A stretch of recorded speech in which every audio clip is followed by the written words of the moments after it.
जय राधा माधव जय कुंज बिहारी।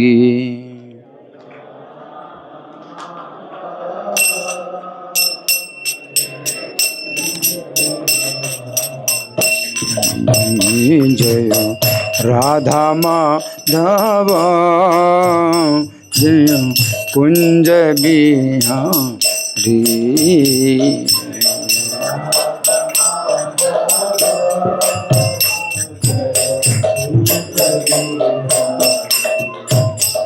जय गोपी जन वल्लभ जय गिरिवर धारी।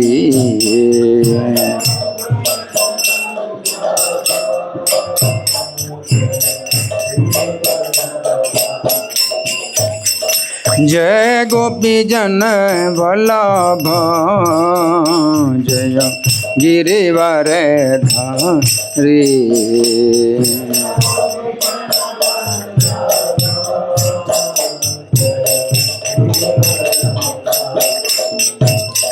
जय यशोदानंदन जय ब्रज जन रंजन।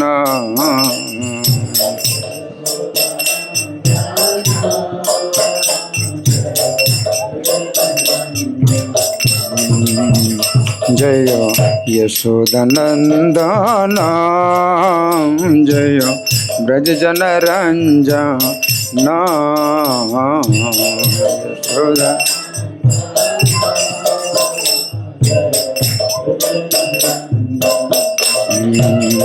जय यमुना तीरा बनचरी जय कुंज बिहारी।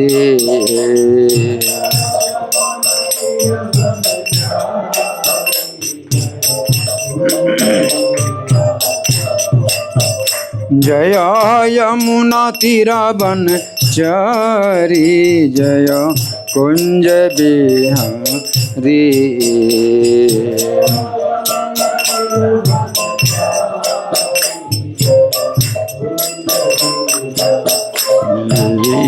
जय राधा माधव जय कुंज बिहारी।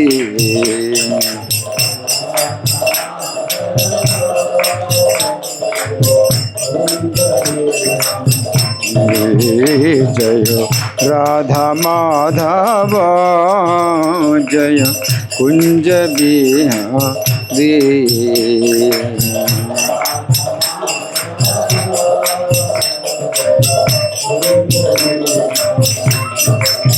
नेतय गौर हरि बोल हरि बोल हरि बोल हरि बोल।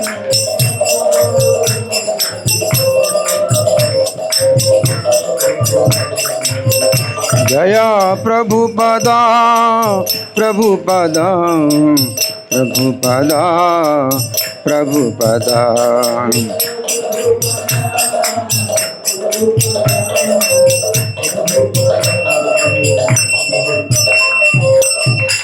जय Om Vishnupada Paramahamsa Parivrajakacharya Ashtottara Shri Srimad his divine grace Abhay Charanaravinda Bhakti Vedanta स्वामी श्रील प्रभुपाद की जय। जितने लोग कुर्सी में बैठे हैं कम से कम हाथ जोड़ें, सिर को झुकाएं। नित्य लीला प्रविष्ट ISKCON founder Acharya saviour of the whole world Srila Prabhupada की जय। नामाचार्य हरिदास ठाकुर की जय। प्रेम से कहो श्री कृष्ण चैतन्य प्रभु नित्यानंद श्री अद्वैत गदाधर श्रीवासादि गौर भक्त वृंद की जय। श्री श्री राधा पार्थ सारथी ललिता विशाखा गोप गोपिका। श्याम कुंड राधा कुंड गिरि गोवर्धन की जय। श्री श्री गौनेता ही की जय। श्री श्री सीताराम लक्ष्मण हनुमान की जय। श्री श्री लक्ष्मी नरसिंह प्रहलाद महाराज की जय। समवेत भक्त वृंद की जय। अनंत कोटि वैष्णव वृंद की जय। इस्कॉन वर्तमानाचार्य वृंद की जय। श्री पुरुषोत्तम अधिक मास 23वां दिवस महामहोत्सव की जय। Gaura Premanandi. All glory to assembled devotees. All glory to assembled devotees. All glory to assembled devotees. All glory to Sri Guru and Gauranga. हरे कृष्णा। तो आप लोग जानते हैं कि ये बहुत पवित्र समय चल रहा है, पुरुषोत्तम अधिक मास। ये 17 मई से शुरू हुआ था और 15 जून तक चलेगा। तो आज 23वां दिवस है। केवल अब 7 दिन और बचे हैं इस महीने के, और इस महीने का बहुत जो है महात्म्य है। इसका महात्म्य बहुत विस्तृत भी है।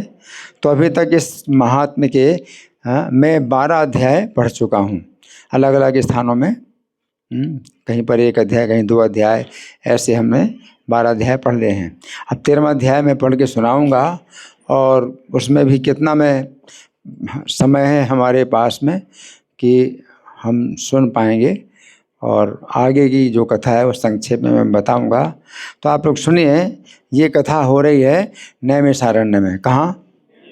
नैमिषारण्य में 88,000 जो ऋषि हैं तो वो सुन रहे हैं।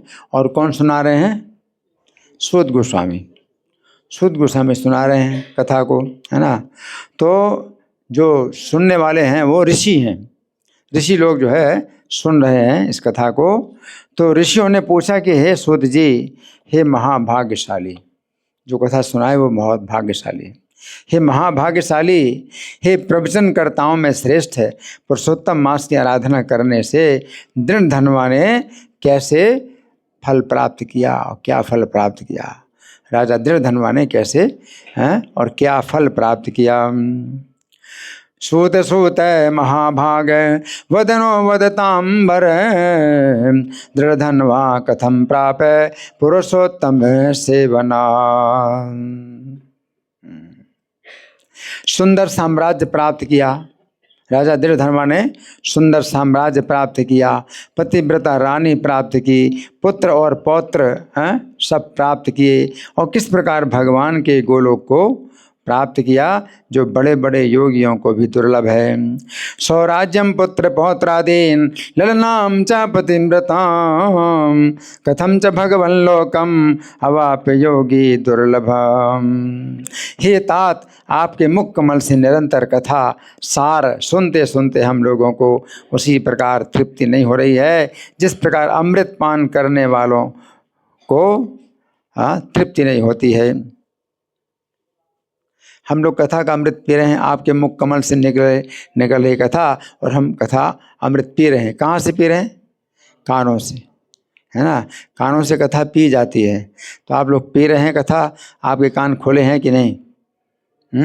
हाँ, कान खोले हैं तो ध्यान रखिए कि आपके कान खुले रहें कथा सुनने के लिए।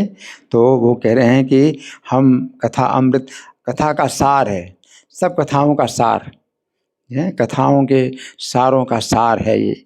ऐसी कथा है ये, दिव्य कथा है। तो हमें अमृत पीने से तृप्ति नहीं हो रही है। शृण्वतां ते मुखां भोजात कथा सारम मुहुर्मुहु, अलम बुद्धिर्न नस्तात यथा पीयूष पानतः। अतः प्राचीन कथा को विस्तार के साथ कहिए। ये प्राचीन कथा है, इसको आप विस्तार के साथ कहिए। हमारे भाग्य से ही विधाता ने आपका दर्शन दिलाया है। हमें आपका दर्शन जो दिया है वो हमारे सौभाग्य से हमें आप मिले हैं। अतो विस्तरतो ब्रूहि इतिहासं पुरातनम, अस्मद् भाग्य बलेन धात्रा संदर्शितो भवान। तो सूत जी ने कहा, हे विप्रो, सनातन मुनि नारायण ने जिस प्राचीन इतिहास को नारद जी से कहा था वही इतिहास अब आप लोगों को मैं सुनाने जा रहा हूँ। तो सूत जी कह रहे हैं कि ये कथा नई नहीं है, ये पहले सुनाई जा चुकी है। किसने सुनाई है? नारायण मुनि ने सुनाई है। नारायण मुनि जो नर नारायण भगवान है, मुनि के रूप में भगवान ने अवतार लिया, तो नारायण मुनि ने सुनाई है। कहाँ पर? बदरिकाश्रम में। किसको सुनाई? नारद जी को सुनाई, है ना। तो उसी कथा को मैं सुनाता हूँ, है ना। तो ये कथा नई नहीं है, लेकिन हमेशा नई रहती है। जितने बार सुनो उतना ही ये नवीन, इसमें रस प्राप्त होता है ना। सनातन मुनिर्विप्रा नारदाय पुरातनम इतिहासम वाचेदम सएव प्रोचते धुना।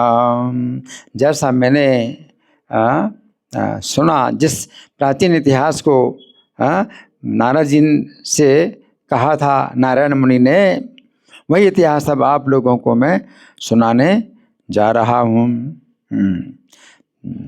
तो नारायण कहते हैं कि हे नारद जी, मैं राजा दृढ़धनवा की प्राचीन कथा को कह रहा हूँ। राजा का नाम क्या है? दृढ़धनवा। धनवा का मतलब धनुष वाला, और दृढ़ का मतलब कठोर, जिसका धनुष बहुत कठोर हो, दृढ़धनवा। तो राजा दृढ़धनवा का जो है मैं प्राचीन इतिहास को कह रहा हूँ। और ये कथा कैसी है? गंगा जी के समान पवित्र करने वाली है। इसको आप सुनिए। तो गंगा जी में स्नान करने से आप पवित्र होते हैं, और इस कथा को पीने से आप पवित्र होते हैं, है ना। इस कथा को आप सुनिए। शृण्वन्तो मुनयः सर्वे चरित्रं पापनाशनं यथाधीतं गुरुमुखात् राज्ञो वै दृढ़धन्वनः। तो है देश के रक्षक श्रीमान बुद्धिमान चित्रधर्मा नाम के राजा हुए। क्या नाम थे? राजा का नाम चित्रधर्मा था। है देश के रक्षक बुद्धिमान सत्य पराक्रमी चित्रधर्मा नाम के राजा हुए। मुने शृणु प्रवक्षे हम भूपस्य दृढ़धन्वनः कथां पुरातनीं रम्यां स्वरधनीं विपावनीं। आसीन है देशस्य गोप्ता श्रीमान महीपतिः चित्रधर्मेति विख्यातो धीमान सत्य पराक्रमः। तो इन राजा का नाम था चित्रधनवा, और इनके पुत्र हुए राजा दृढ़धनवा, जिनकी कथा आप सुन रहे हैं। इनके दृढ़धनवा नाम से विख्यात एक अत्यंत तेजस्वी पुत्र हुए, जो सब गुणों से संपन्न, जन्म से ही इनमें जो है दिव्य गुण थे। सत्यवादी थे, धार्मिक थे, सदाचारी थे। तस्य पुत्रोति तेजस्वी दृढ़धन्वेति विस्तृतः स सर्वगुण संपन्ना सत्यभाग धार्मिकः शुचिः। इन की आंखें कैसी थी? विशाल कान तक, आंखें जो बड़ी होती हैं कान तक जाती, तो ऐसी इनकी आंखें थीं। विशाल आंखें कान तक फैली हुई थी, चौड़ी छाती थी, लंबी भुजाएं थीं, और महा तेजस्वी अपने गुणों के साथ दिन प्रतिदिन बढ़ने लगे। तो जैसे बड़े हो रहे वैसे इनके गुण भी जो है विकसित हो रहे हैं। आकर्णान्त विशालाक्षा पृथुवक्षा महाभुजः अवर्धते महातेजा सार्धम गुण गणे रसो। तो इस बालक ने, मेधावी बालक ने प्रसन्नता पूर्वक गुरु के मुख से एक बार सुन लेने भर से ही व्याकरण का अध्ययन कर लिया, ज्योतिष का अध्ययन कर लिया, छंद, निरुक्त, शिक्षा, कल्प और 6 अंगों के साथ संपूर्ण वेदों का अध्ययन कर लिया, एक बार सुनने मात्र से। कैसी स्मरण शक्ति है, एक बार सुनने मात्र से ही हर चीज का अध्ययन कर लिया। अधीत्य सांग अन्यगमांस चतुरो मुदा सकृन्यगद मात्रेण प्राग अधीता निस्फुटम। फिर गुरु दक्षिणा दी, सब अध्ययन कर लिया और गुरु दक्षिणा दी, है ना। गुरु दक्षिणा देकर उनकी विधिवत पूजा करके उनकी आज्ञा से ये बुद्धिमान राजकुमार दृढ़धनवा अपने पिता चित्रधर्मा की नगरी को आ गए, अपने पिता की नगरी में आ गए, है ना। तो मतलब क्या है कि 5 साल से 25 साल की अवस्था तक गुरु के घर में रहना। देखो राजा का पुत्र भी एकमात्र पुत्र है राजा का, लेकिन राजा जो है अपने पुत्र को गुरु के घर में भेज देते हैं। तो नगर से बाहर, गुरु का घर नगर से बाहर है, वन में, है ना, 5 साल से 25 साल की अवस्था तक, और जो है 20 साल तक अपने गुरु के, उसको कहते हैं गुरुकुल, गुरुकुल में रहे, है ना। और फिर 25 साल की अवस्था हो गई, गुरु दक्षिणा दी, गुरु की विधिवत पूजा की और अपने पिता के नगर में आ गए। तो पिता के नगर में आ गए। दक्षिणाम गुरवे दत्वा संपूज्य विधिवच्चतम गुरोरनुज्ञ याधीमान पितुपुरम अजीगमान। इन्हें देखकर, हाँ, इनकी राजधानी में रहने वाले सभी वर्गों के लोगों के नेत्र शीतल हो गए। इनके जो है गुण ऐसे थे, सौंदर्य भी, गुण भी, सब प्रजा के नेत्र शीतल हो गए। और राजा चित्रधर्मा भी अपने सुयोग्य राजकुमार को देखकर बहुत प्रसन्न हुए। जनयन्नयनानंदम निज पत्तनवासिनाम चित्रधर्मापितम पुत्रम दृष्ट्वा लेभे परामुदम। हाँ, ये राजकुमार युवक थे, समस्त धर्मों के ज्ञाता थे और प्रजा का पालन करने में समर्थ हो गए थे। इस असार संसार में इससे बढ़कर और कौन सुख हो सकता है। पिता को ऐसा पुत्र प्राप्त हो तो इससे बढ़कर और सुख क्या है, हाँ? तो राजा चित्रधर्मा को बहुत सुख प्राप्त हुआ। युवानम सर्वधर्मज्ञम प्रजानाम पालने क्षमम अतः परम किमत्रास्ते संसारे सारे वर्जिते। तब राजा चित्रधर्मा ने विचार किया। अब राजा स्वयं विचार करते हैं क्या, कि अब मैं 2 भुजाधारी मुरलीधर, प्रसन्न मुख, शांत और भक्तों का भय प्रदान करने वाले भगवान श्री कृष्ण की आराधना करूँगा। तो जैसे पिता देखते हैं कि मेरा पुत्र जो है हो गया, योग्य हो गया है, प्रजा की रक्षा कर सकता है, तो प्रजा की रक्षा का भार सौंप करके वो राजा जो है अपने आप सोच रहे हैं कि अब मैं क्या करूं, भगवान श्री कृष्ण की आराधना करूं। हैं, राज्य को छोड़ करके और नगर को छोड़कर, सब संपत्ति छोड़ करके जाएंगे कृष्ण की आराधना करने के लिए। तो वो सोचने लगे इस प्रकार से, आराधयामि श्री कृष्णम द्विभुजम मुरलीधरम प्रसन्न वदनम शांतम भक्ता नाम अभय प्रदम। जिस तरह ध्रुव महाराज ने भगवान की आराधना की थी, है ना, इस आदर्श राजा हुए। ध्रुव महाराज ने भगवान की आराधना की थी, अम्बरीश महाराज ने भगवान की आराधना की थी, सरयाति, ययाति, शिबी, रंतदेव, शशबिंदु, भगीरथ, ये सब ऐसे राजा हुए जो कि वन में जाकर के क्या करते हैं, भगवान का भजन करते हैं। तो राजा चित्रधर्मा सोच रहे हैं कि अब मुझको श्री कृष्ण का भजन करना चाहिए। ध्रुवाम्बरीश सरयातिर यातिर प्रमुखा नृपा शिविश्चिरंति देवश्चा शशिबिंदुर भगीरथ।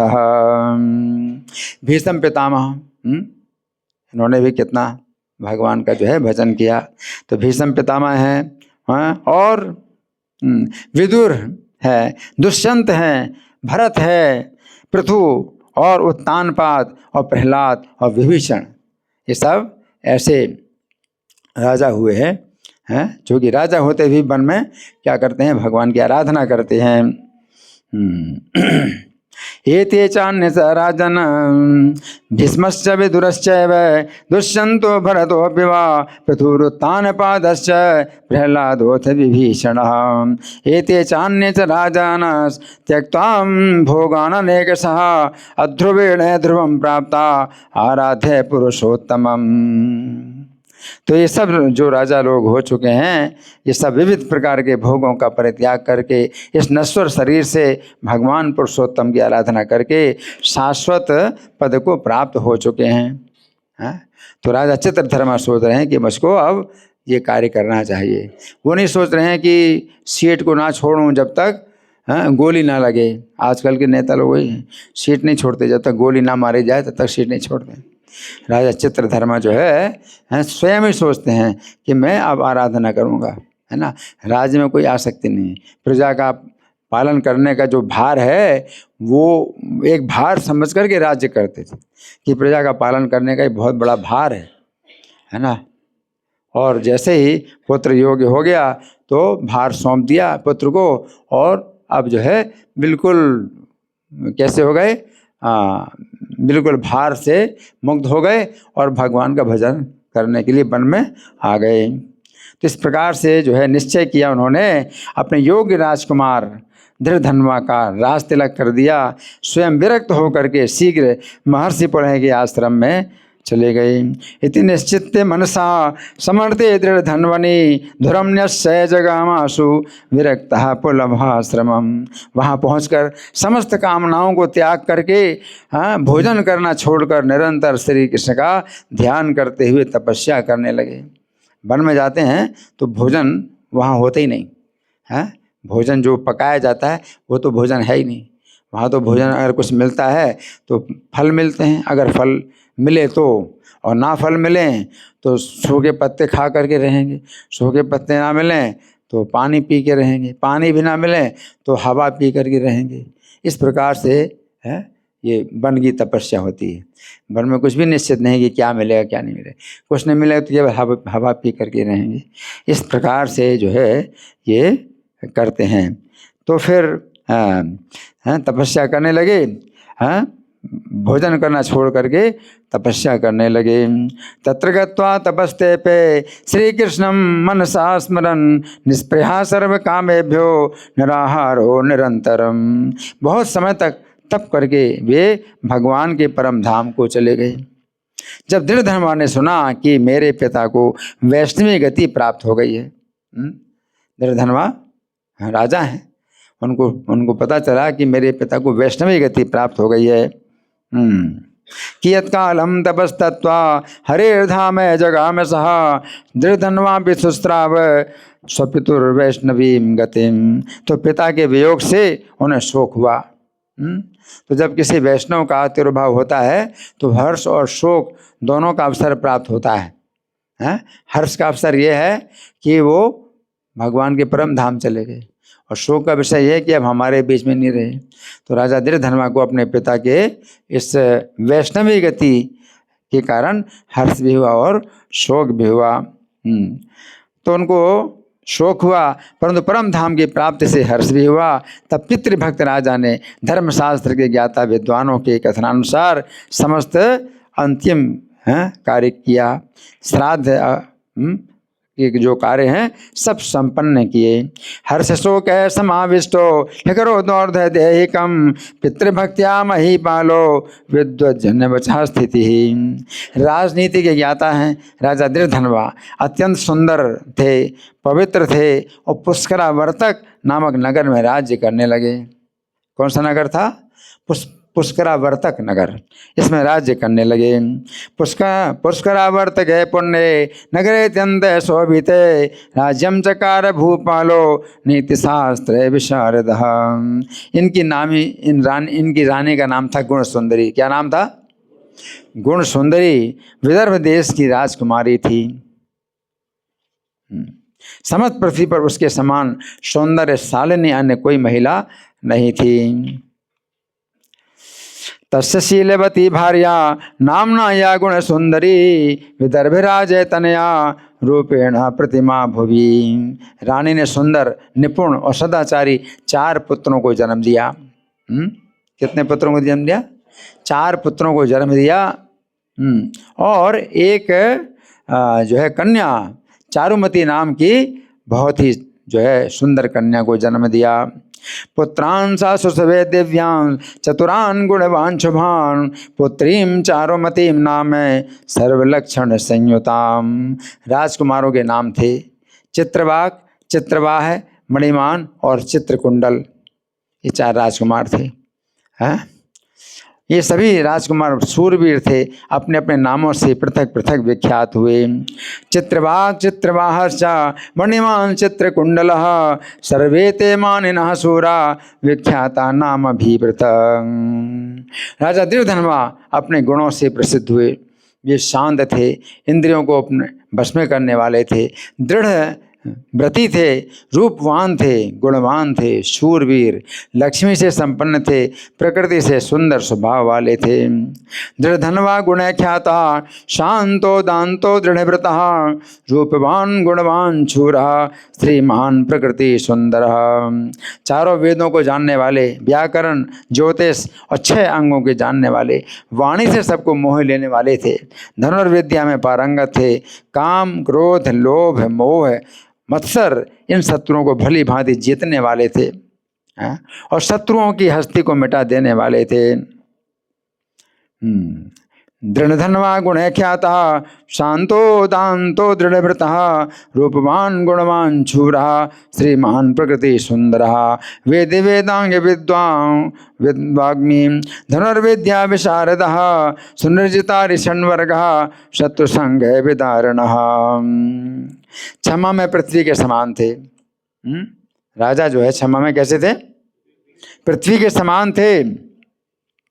हाँ, और गंभीरता में अथाह समुद्र के समान। समुद्र कितना गंभीर गहरा होता है, गंभीरता में विशाल समुद्र के समान थे, और समता में पितामह ब्रह्मा के समान थे। और प्रसन्न होने वालों में शिव जी के समान। शिव जी जल्दी प्रसन्न हो जाते हैं, तो प्रसन्न होने वाले में शिव जी के समान थे। क्षम्या पृथ्वी तुल्यो गांभीर्य सागरोपमः, पितामह समासाम में प्रसादे गिरिशोपमः। एक पत्नी के साथ दाम्पत्य जीवन व्यतीत करने वालों में दूसरे राम थे। एक राम है, एक पत्नी व्रती है ना, एक पत्नी व्रत का पालन करने वाले जैसे श्री राम प्रसिद्ध हुए, ऐसे ये भी थे, दूसरे राम के समान थे, और अत्यंत भीषण पराक्रमशाली थे। सद्धर्म का पालन करने वालों में दूसरे सहस्त्रार्जुन कार्तवीर्य के समान थे। एक पत्नी व्रत धरो रघुनाथ एवा परः, अत्युग्रवीर्यः सद्धर्मे कार्तवीर्य एवा परः। श्री नारायण कहते हैं, भगवान नारायण मुनि सुना रहे हैं। किसको सुना रहे हैं? किसको सुना रहे हैं? नारद जी को सुना रहे हैं। कहाँ पर? बदरिकाश्रम में, है ना। तो श्री नारायण कहते हैं कि एक समय की बात है, रात्रि में सोते हुए इस राजा दृढ़धनवा को ये चिंता सताने लगी कि अहो इतनी विपुल संपत्ति किस महान पुण्य के कारण हुई। ये चिंता सताने लगी, किस महान पुण्य के कारण इतनी विपुल संपत्ति हुई। हर व्यक्ति के अंदर ये जो है विचार होना चाहिए, ये जो है जिज्ञासा होनी चाहिए कि अगर मुझे इतना सुखी जीवन अगर मिला है तो मैंने ऐसा कौन सा पुण्य किया था। अब इस जीवन में नहीं किया तो पिछले जीवन में किया होगा, है ना। आज की शिक्षा क्या सिखाती है? ना तो पिछला जीवन था आपका, ना अगला जीवन होगा। मतलब इतना अज्ञान सिखाती है। तो हर सामान्य व्यक्ति के अंदर इतना ज्ञान था कि पिछले जीवन में मैंने कुछ दोष किया होगा, इस कारण से मुझे ये दुख मिल रहा है।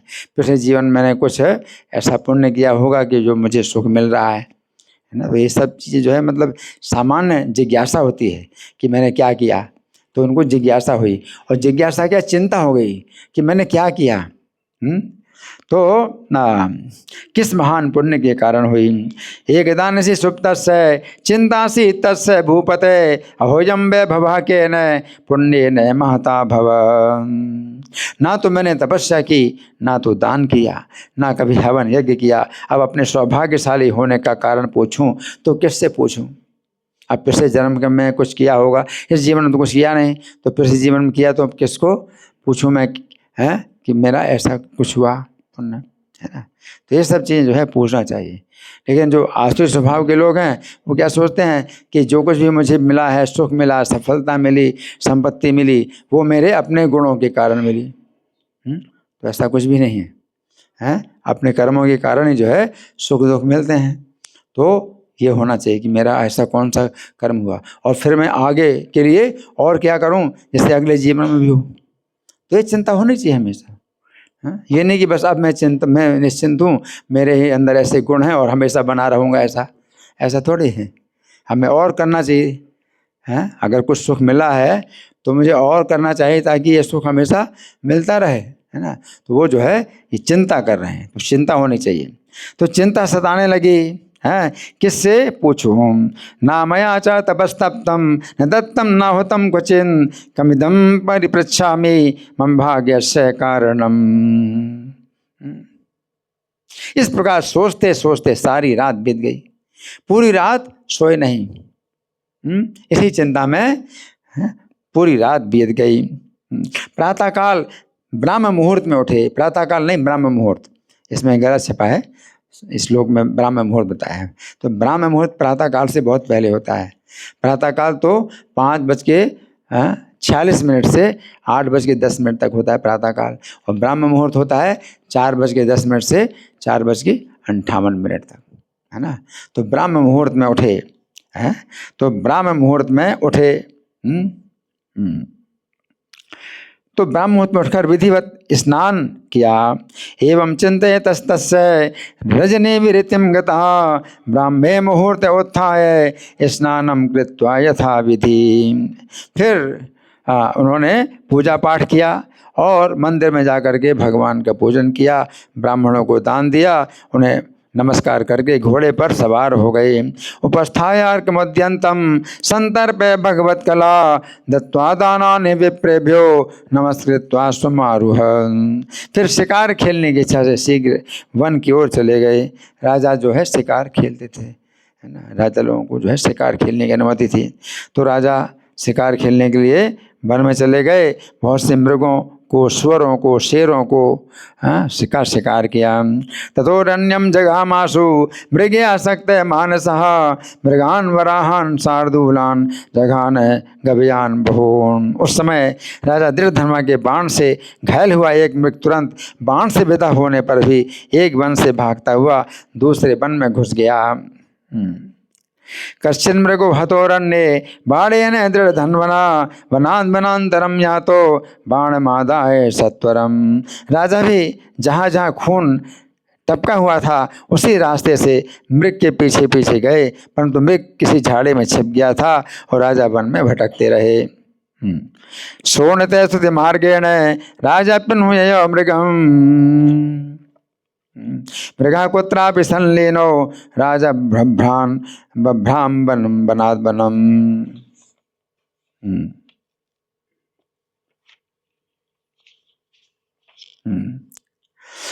अब राजा प्यास से व्याकुल हो गए। प्यास से व्याकुल हो गए तो एक झील देखी, समुद्र के समान खूब लंबी चौड़ी झील थी। वहाँ गए, झटपट पानी पीकर उसके किनारे की ओर लौट आए। त्रिसाक्रांत सकासारम ददर्श सागरोपमम तत्र गत्वा सुपीत्वा सौ पानीयम तीरमागतः। उसी समय उन्होंने देखा कि एक विशाल बरगद का पेड़ है जिसकी छाया घनी है, उसकी जड़ में घोड़े को बांध करके राजा बैठ गए। तदोदर्श न्यग्रोधम घनच्छायम महातरुम तज्जटायाम निबध्यास्वम निषसादय महीपति। उसी समय वहाँ पर कहीं से कोई सुंदर तोता आ गया। वो राजा को मोहित करने वाली अतुलनीय मधुर वाणी में बोलने लगा, मनुष्य की वाणी में बोलने लगा। तत्रागमत् खगः कश्चन कीरा पर शोभनः मानुषीम एरियन वाणीम अतुलाम नृपमोहिनीम। राजा दृढ़धर्मा को अकेले बैठे हुए देखकर वो तोता ने देखा कि राजा अकेले बैठे हुए हैं, तो उसको मौका मिला। उन्हीं को संबोधित करता हुआ तोता एक ही सुंदर श्लोक को बार बार दोहराने लगा। बड़ा सुंदर श्लोक था और बार बार वो उस श्लोक को बोल रहा है तोता। शुकापपाठ सुश्लोकम एकमेव पुनः पुनः संबोध दृढ़ धनवानम एकाकिनम उपस्थितम। इस भूतल पर अतुल सुख को देखकर हे राजन, आप आत्म तत्व के संबंध में विचार नहीं कर रहे हैं। वो तोता इस अतुल सुख को प्राप्त करके हे राजन आप आत्म तत्व का विचार नहीं कर रहे हैं, तो बताइए इस भव सागर से कैसे पार करेंगे। ये प्रश्न जो है तोता ने उनसे किया, राजा दृढ़धनवा से किया, और बार बार इसी प्रश्न को वो कर रहा था। विद्यमानादुल सुखम आलोक्यादेव भूतले न चिंतयसि तत्वं त्वं तत्कथम पारमेष्यसि। वो इसी श्लोक को राजा के सामने बार बार पढ़ने लगा। तोते की वाणी सुनकर राजा प्रसन्न भी हुए और साथ ही साथ मोहग्रस्त भी हो गए, चिंतित भी हो गए। राजा को अपनी बहुत कमी दिखाई पड़ रही है, कि मैं वास्तव में आत्म तत्व का विचार नहीं कर रहा हूँ। तो तोते की आवाज़ सुनकर प्रसन्न भी हुए और साथ साथ चिंताग्रस्त भी हो गए। तो बहुत चिंता उनको होने लगी। वारं वारं इदं पद्यं पपाठे निपते पुरः श्रुत्वा तस्य वचो राजा मुमुदे मुमुहे पीछा। अब राजा परीक्षित के समान कृपा पूर्वक, वो क्या सोच रहे हैं, राजा क्या सोच रहे हैं कि तोते की वाणी सुनकर, इस तोते ने एक ही श्लोक को बार बार दोहराते हुए क्या कह दिया है।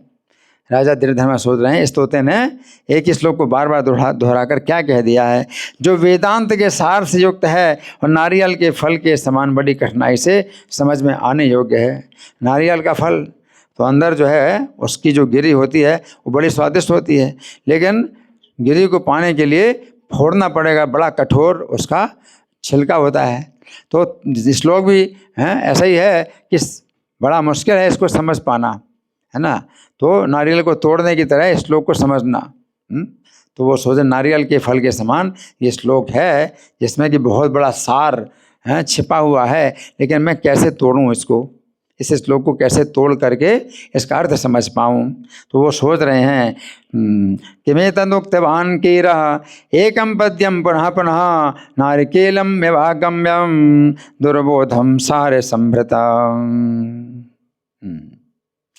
क्या ये व्यास जी के प्रिय पुत्र सुखदेव मुनि तो नहीं है, तोते के रूप में आए हैं, जिन्होंने श्रीमद् भागवत सुनाई थी, तो वो तो व्यास जी के पुत्र थे मनुष्य रूप में, लेकिन वही सुखदेव जो है तोते के रूप में तो नहीं आए हैं, मेरा उद्धार करने के लिए व्यास जी के पुत्र हैं, तो कहीं ऐसा तो नहीं है। तो इस प्रकार से राजा सोच रहे हैं कि सुखदेव जो तो नहीं है, जो मुझ पर श्री कृष्ण के मंदमती अनुचर को भव सागर में डूबा हुआ देख करके आ गए हैं। मैं श्री कृष्ण का सेवक हूँ, लेकिन बहुत मंदमती हूँ, श्री कृष्ण की सेवा से जो है दूर हूँ। तो मुझे ये समझ करके कि मैं श्री कृष्ण का बड़ा मूर्ख सेवक हूँ, तो मेरा उद्धार करने के लिए आए हैं। किं वा नायं भवेत् कृष्ण द्वैपायन सुतः परः श्री कृष्ण सेवकं मूढ़ं मग्नं संसार सागरे। राजा परीक्षित के समान, तो ये मेरे उद्धार करने की कामना से क्या यहाँ चले आए हैं। इस प्रकार सोच विचार कर ही रहे थे, तब तक राजा की सेना भी उनके पास आ गई। अब सेना राजा को ढूंढते ढूंढते आ गई, राजा की सेना आ गई, है ना। विष्णुरातम बोद्धर्तुम कृपया माम समागतः इति चिंत्यतस्तस्य तत्सेनां समुपागत। उधर तोता भी राजा को इस प्रकार आत्मबोध कराकर स्वयं अंतर्धान हो गया। अब तोता को मौका मिल गया, सेना आ गई तो तोता अंतर्धान हो गया। राजा अपनी नगरी में आकर तोते की वाणी को शोधी कर करके अब क्या है, चिंताग्रस्त हो गए। कीरस्तु दर्शनम प्राप्तो बोधयित्वा नराधिपम राजा सुपुरम आगत कीर वाक्यम मनुस्मरन। किसी के बुलाने पर भी नहीं बोलते।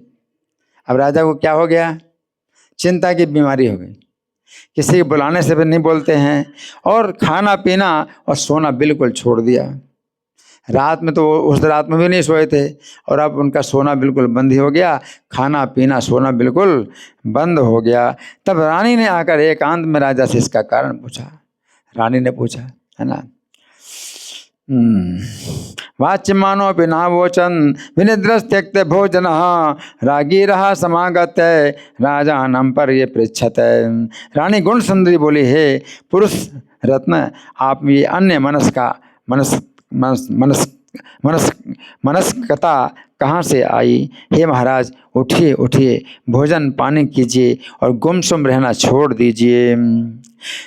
भो भो पुरुष शार्दूल दौर्मनस्यमिदं कुतः उत्तिष्ठोत्तिष्ठ भूपाल भुंक्ष भोगान मचो वद। अनुनय विनय करने पर भी, इस प्रकार रानी के समझाने बुझाने पर, अनुनय विनय करने पर भी राजा कुछ नहीं बोले। उनके मस्तिष्क में तोते की हैं, जो वाणी थी वो समा गई थी। हैं, तो देवता लोग भी नहीं जान पाएंगे, मनुष्य कौन जान पाएगा, और महारानी कौन जान पाएगी। तो किसी वो समझ रहे हैं कि तोते की बात को कोई नहीं जान पाएगा, तो इसलिए बता ही नहीं रहे किसी से, हैं, कि उनको क्या परेशानी है। जब मैं नहीं समझ पा रहा हूँ तो मेरे मंत्री लोग और मेरे जो अनुचर हैं और महारानी हैं कौन समझ पाएगा। इसलिए ना किसी से बोल रहे, ना कुछ पूछ रहे, ना बता रहे हैं, ना खा रहे, ना पी रहे, ना सो रहे। एवं स्त्रियानुनीतो अपि न किंचित न वदन् नृपः स्मरण सुखे बचस्तथ्यम दुर्गेयम अमरैरपि। वो युवती रानी दीर्घ श्वास लेकर अपने पति की व्यथा से अत्यंत पीड़ित हुई, अपने भर्ता की उत्कट चिंता के कारण से अनभिज्ञ रह गई। बेचारी रानी भी कुछ नहीं जान पाई कि मेरे पति को क्या हो गया है, अपनी लंबी श्वास लेकर के रह गई, और क्या कर सकती है, हैं? सापिरागी विनिश्वस्य भर्तृ दुखादि पीड़िता नाबोध निज स्वामी चिंता कारण मत्कटम। राजा का भी चिंता करते करते कुछ समय बीत गया और संदेह सागर से पार करने का कोई कारण नहीं दिखाई पड़ा। चिंता के समुद्र में वो जो है राजा को पार नहीं मिल रहा है। एवं चिंता निमग्नस्य राज्ञा कालः कियान् गतः संदेहा सागरोत्तारे हेतुं नैवाभिपश्यते। नारद जी ने प्रश्न किया। अब नारद जी प्रश्न कर रहे हैं नारायण मुनि से।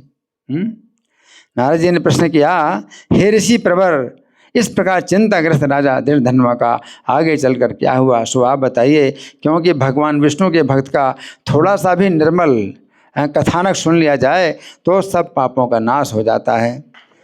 हरि बोल। तो नारायण मुनि सुनाते सुनाते वो समाधि में चले जाते, ध्यान में चले जाते हैं। तो नारद जी पूछते हैं कि बताइए, आगे बताइए, आगे क्या हुआ। तो कथा ऐसी जो है पवित्र है कि वो जो है ध्यान में चले जाते हैं। तो नारद जी कहते हैं कि इति चिंतयतो धरापतेर्वदन् इति चिंतयतो धरापतेर्वद जातम निर्धन्वनश्च किं विमलं चरितं हि वैष्णवं कलुषं हन्ति मनाक्षुतं मुने। तो 13वां अध्याय तो मैंने आपको पढ़ के सुनाया। अब आगे की जो कथा है वो आपको मैं संक्षेप में सुना रहा हूँ, तो इस समय तो बहुत सीमित है। तो नारायण भगवान जो है सुनाते हैं कि चिंताग्रस्त राजा धृतधन्वा के महल में महर्षि वाल्मीकि आए। कौन आए? महर्षि वाल्मीकि आए। राजा ने दूर से ही प्रणाम किया, पूजा की, आसन देकर चरण धोए। फिर राजा ने स्तुति करके अब जो है चुप हो गए। तब वाल्मीकि मुनि बोले, राजन आप चिंतित क्यों हैं? राजा ने कहा, मैं एक बार शिकार खेलने निकला, फिर एक तालाब के किनारे पर एक वट वृक्ष की घनी छाया में बैठा हुआ था। और समय तोते ने यह बात कही, इस भूतल पर अतुल सुख प्राप्त करके आप तत्व विचार नहीं कर रहे हैं, फिर कैसे भवसागर को पार करेंगे?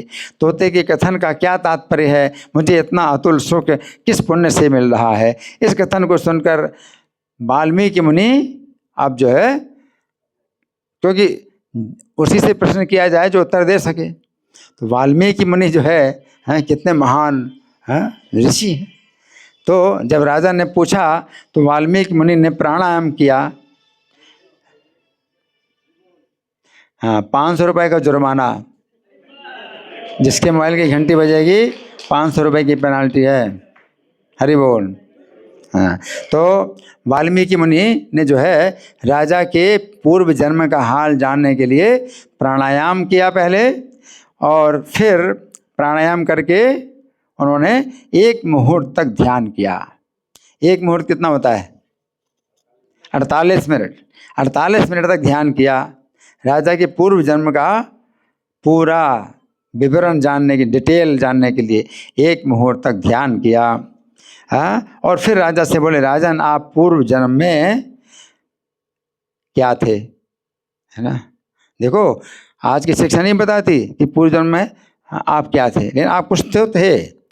पूर्व जन्म में आप कुछ थे, पिछले जन्म में आप कुछ थे। तो जीव कभी नष्ट हो नहीं सकता, जीव अजन्मा है, भगवान ने गीता में स्थापित की है ना। तो आज की शिक्षा बिल्कुल इस मामले में जीरो है। जीव को जानते हैं कि जीव शरीर के अंदर जीव होता है ना। तो आप पिछले जन्म में क्या थे, अब सुनिए बड़े ध्यान से क्या वाल्मीकि मुनि ने बताया। आप पूर्व जन्म में द्रविड़ देश में ताम्रपर्णी नदी के तट पर रहने वाले सुदेव नामक एक ब्राह्मण थे। अपनी गौतमी नाम की पत्नी के साथ रहते हुए बहुत दिनों में भी जब कोई पुत्र ना हुआ तो आपने अपनी पत्नी के साथ 5-5 दिनों में सूखे पत्ते खाकर तपस्या की। आपने अपनी पत्नी के साथ पुत्र प्राप्त करने के लिए 5-5 दिनों में सूखे पत्ते खाकर, है 5-5 दिनों में सूखे पत्ते खाकर और जल पीकर, 5 दिनों में सूखे पत्ते खा के जल पीते थे। उनका ये नियम। और इस तरह से 4000 वर्षों तक तप किया। कितना? 4000 वर्षों तक तप किया। उस समय गरुड़ के ऊपर विराजमान भगवान नारायण ने उन दोनों को दर्शन दिया और उन्होंने नारायण भगवान को प्रणाम किया। तो नारायण ने कहा, नारायण मुनि सुना रहे हैं नारद जी को कि सुदेव शर्मा ने भगवान की स्तुति की, उनसे सदाचारी पुत्र होने का वर मांगा। उस समय श्री भगवान ने कहा पुत्र को छोड़कर कोई अन्य वर मांग लो। भगवान ने क्या कहा? पुत्र को छोड़कर कोई अन्य वर मांग लो, तुम्हारे लिए 7 जन्मों तक पुत्र सुख नहीं लिखा है, भगवान ने कहा, है ना। भगवान की इस बात को सुनकर सुदेव शर्मा अत्यंत व्याकुल हो गए। उस समय गरुड़ जी ने भगवान से कहा, हे प्रभु, यदि आप अपने भक्त को पुत्र नहीं दे सकते हैं तो फिर कोई मनुष्य आपके चरणों की आराधना नहीं करेगा। उस समय विष्णु जी बोले, हे पक्षीराज, इस ब्राह्मण को एक सदाचारी पुत्र शीघ्र दे दो। जब गरुड़ जी ने कहा कि फिर आपकी कौन आराधना करेगा, तो भगवान के ठीक है, आप पुत्र दे दीजिए, एक सदाचारी पुत्र दे दो। उस समय गरुड़ जी ने हर्षित होकर ब्राह्मण को एक भव्य पुत्र प्रदान कर दिया। तो उस समय गरुड़ जी ने सुदेव शर्मा से कहा कि हे ब्राह्मण, प्रभु के आदेश से कृपा करके मैं आपको पुत्र प्रदान कर रहा हूँ। आपको पुत्र का सुख मिलेगा और दुख भी मिलेगा। अब स्पष्ट करके नहीं कहा कि दुख क्या मिलेगा, लेकिन सुख मिलेगा और दुख भी मिलेगा, है ना। जैसे राजा चित्रकेतु को भी जब उन्होंने कहा कि पुत्र आपको जो है हर्ष भी प्रदान करेगा, शोक भी प्रदान करेगा, तो राजा नहीं समझ पाया कि शोक किस बात का होगा, है ना।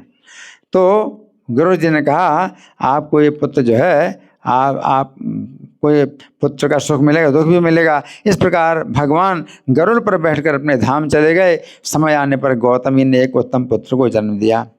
सुखदेव के समान तेजस्वी बालक कैसा था? सुखदेव के समान तेजस्वी था। तो सुखदेव ने इसका नाम सुखदेव रख दिया। इसका नाम क्या रख दिया? सुखदेव।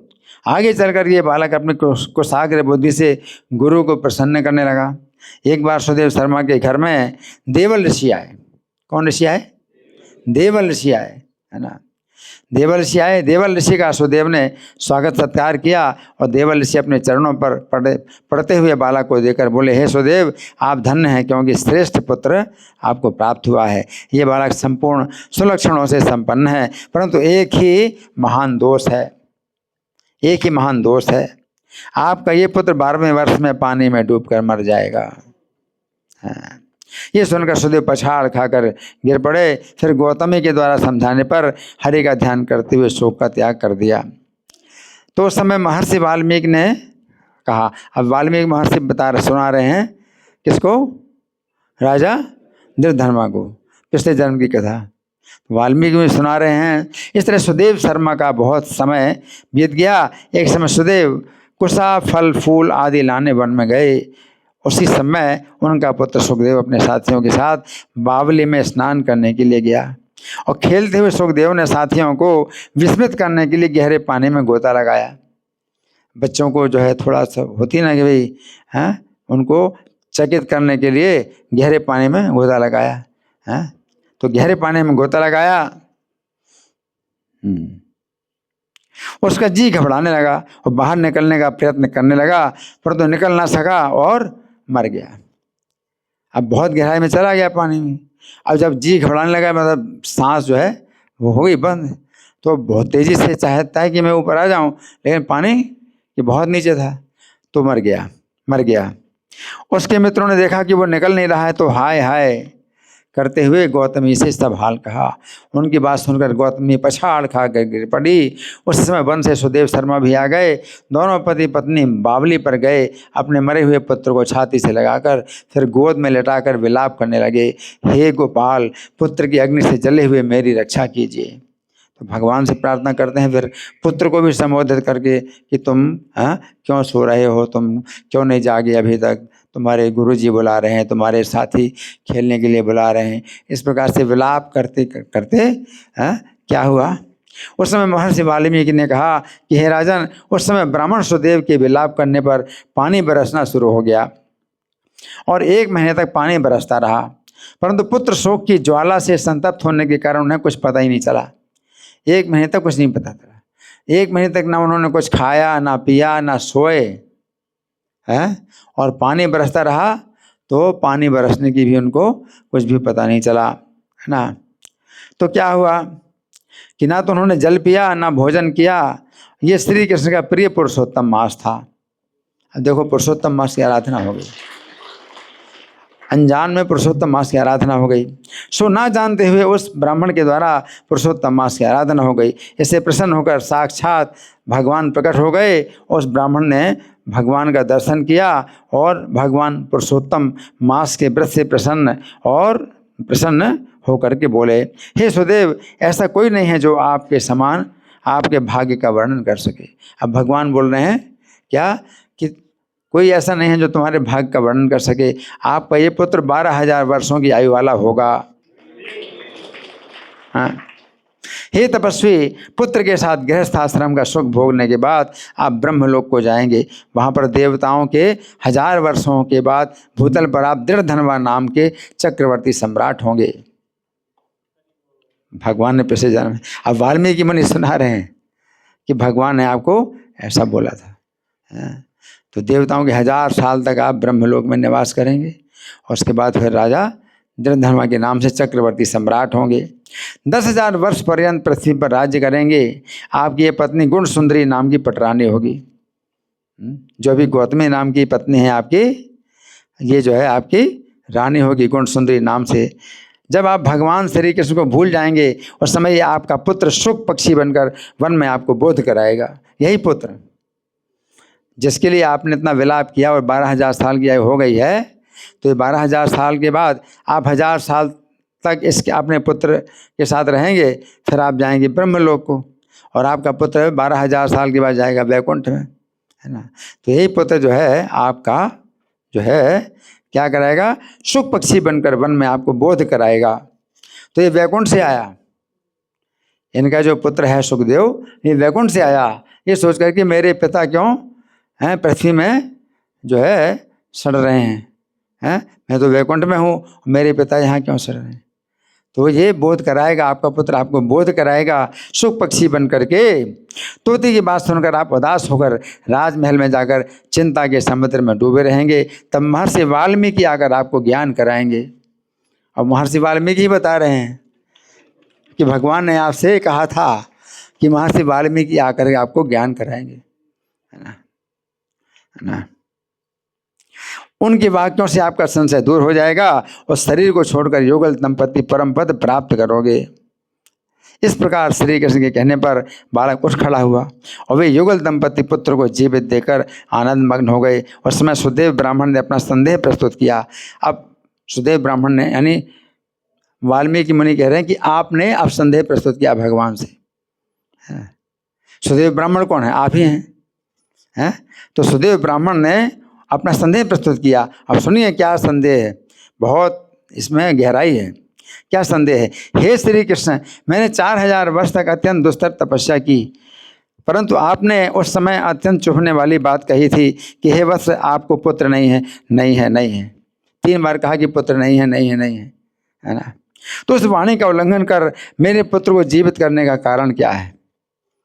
इस बार तो मैंने कोई मतलब आपकी प्रसन्नता के लिए कुछ भी कार्य नहीं किया, मैं तो अपने पुत्र के शोक में विलाप करता रहा। और जब आपको प्रसन्न करने की 4000 साल तक तपस्या की, तो आपने कहा कि मेरे जो है भाग में पुत्र नहीं है, है ना। और अब उस वाणी को उल्लंघन करके मेरे पुत्र को जीवित करने का कारण क्या है? तो उस समय भगवान श्री कृष्ण उत्तर दिया, ये मेरा पुरुषोत्तम मास जो बीता है उस मास की पत्नी सहित शोक में व्याकुल आपसे आराधना हो गई है। शोक में व्याकुल हो करके आपकी आराधना हो गई है, हैं? आपको पूरा महीना बिना भोजन किए बीत गया। बादल के आने से तीनों काल स्नान भी हो गया। वो अभ्र स्नान सबसे बढ़िया स्नान होता है। बादल वर्षा का जो स्नान है सबसे बढ़िया स्नान होता है, हैं? तो तीनों काल 3 टाइम जो है स्नान हो गया आपका, अभ्र स्नान हो गया, और ना आपने खाया ना पिया ना सोए, है ना। तो 1 महीना जो है, हाँ, मेघ के जल से स्नान हो गया और अखंड उपवास भी हो गया। शोक में डूबे होने के कारण ना जानते हुए भी आपसे पुरुषोत्तम मास की पूजा हो गई। हरि ओम। मतलब इतनी शक्ति है पुरुषोत्तम मास में। तो अब यहाँ पर समझने वाली बातें है कि 4000 साल तक जो तपस्या की थी तो उसमें भी तो पुरुषोत्तम मास आया होगा। कितने बार आया? अगर हर 30 साल में आता है तो कितने बार पुरुषोत्तम मास? तो उसमें कोई उसको नहीं मिला फल। इसका मतलब क्या है कि कोई नियम अगर शुरू किया और वो पुरुषोत्तम मास के दिन से ही अगर शुरू हुआ तो वो कुछ मतलब होता है इसका, चाहे पता ना चले। अब जिस दिन पुत्र मरा था उसी दिन पुरुषोत्तम मास शुरू हुआ था, उनका खाना पीना बिल्कुल बंद हो गया, तो वो कुछ विशेष बात होती है ना। और इसमें क्या था, उनका खाना पीना बिल्कुल नहीं हुआ, है ना। तो जो है ये बड़ा विज्ञान है कि कोई ना जानते हुए भी जो कुछ करता है तो वो जो है उसको फल मिलता है ना। तो यहाँ बताया कि वेदों के सभी साधनों को तराजू के एक पल्ले में रखा ब्रह्मा जी ने। ब्रह्मा जी के पास एक ऐसा तराजू है जिसमें कि जितने साधन हैं वेदों के एक पल्ले में रखा। सुने सब लोग?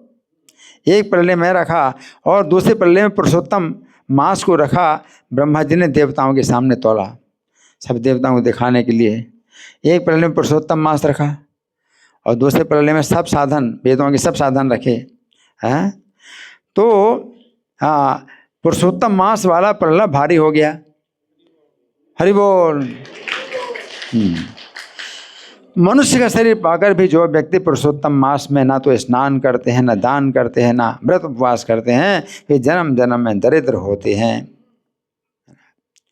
तो आप तो कहें हम तो रोज स्नान करते हैं, तो रोज स्नान करते हैं तो उसमें कोई खास बात नहीं भी पुरुषोत्तम मास में आपने स्नान किया। लेकिन पुरुषोत्तम मास में जो है या तो ऐसा नियम शुरू करो जो पहले नहीं किया था और वो नियम शुरू आपने पुरुषोत्तम मास में किया, और अगर वही नियम कर रहे हो तो पुरुषोत्तम मास की भावना में करो। पुरुषोत्तम मास की भावना में अगर करोगे पुरुषोत्तम मास, इसका जो है फिर बहुत बड़ी शक्ति है इस कार्य में।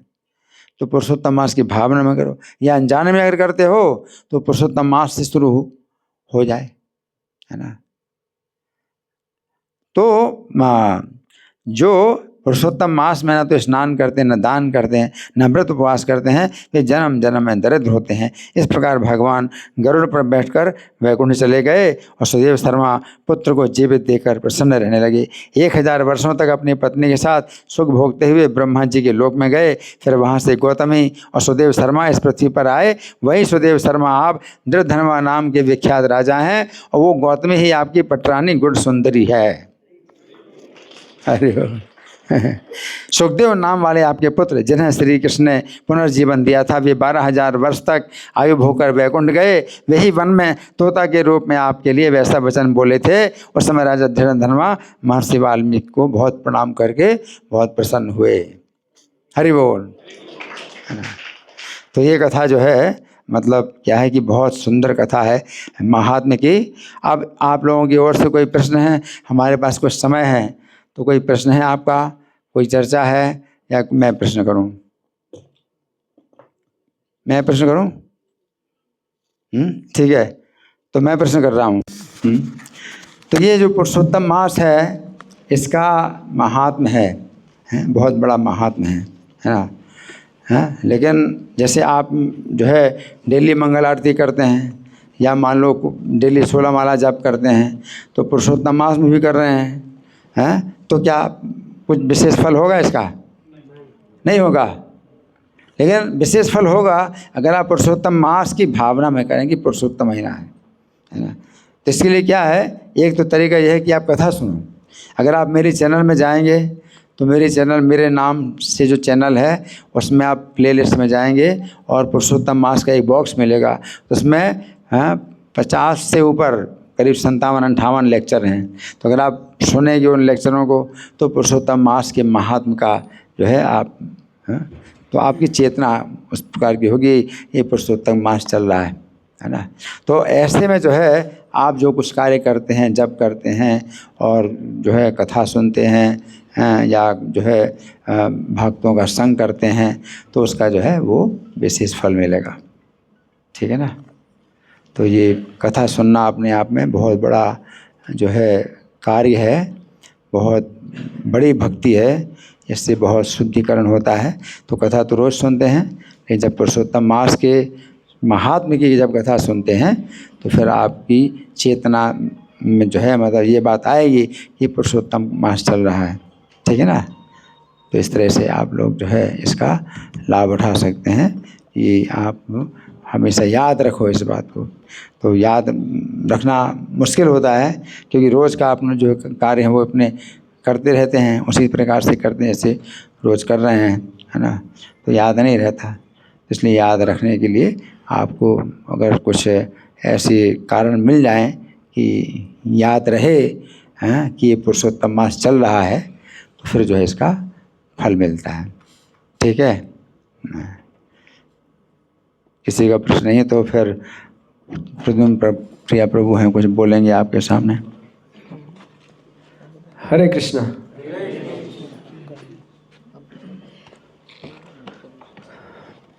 थोड़ा 2 मिनट रुक जाइए, अनाउंसमेंट है। तो प्रभु जी का धन्यवाद करेंगे सबसे पहले आज की सुंदर कथा के लिए। हरे कृष्णा कृष्णा कृष्णा हरे हरे, हरे राम राम राम